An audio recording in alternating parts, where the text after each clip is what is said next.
দরকার নেই, চলো স্যার ছবি তুলছে তো, ভিডিও করছি।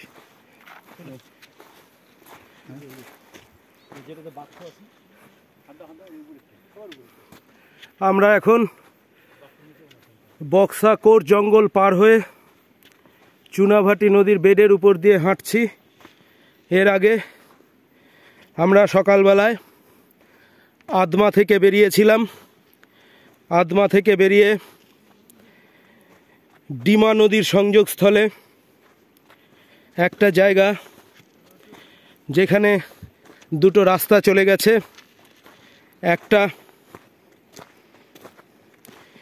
পুখরি লেকের দিকে, যেটি একদম পাহাড়ি রাস্তা, আর আরেকটি ডিমা নদীর মধ্যে দিয়ে রিভার ট্রেকিং করে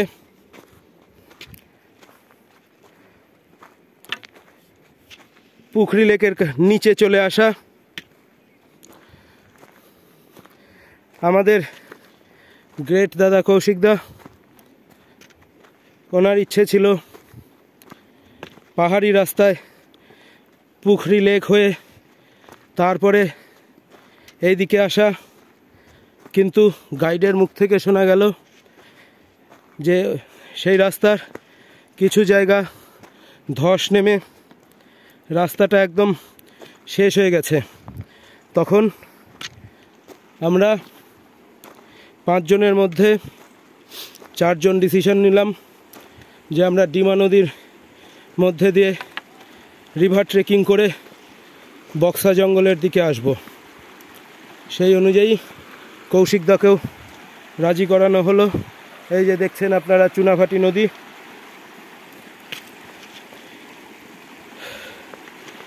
আমরা প্রায় 2 ঘন্টার প্রচেষ্টায় ডিমা নদী ক্রস করে বক্সা কোর জঙ্গল কাছে আসলাম।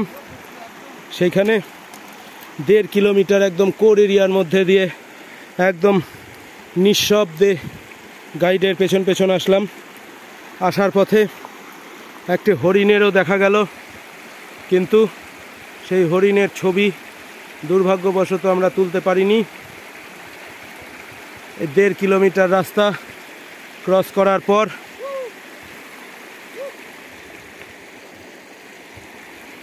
আমরা এবার চুনাভাটি নদীর উপর দিয়ে চুনাভাটি নদী ক্রস করব। ক্রস করে সান্তলাবাড়ির উদ্দেশ্যে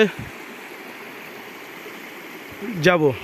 এখান থেকে সান্তলাবাড়ি 600 থেকে 700 মিটার দূরত্ব।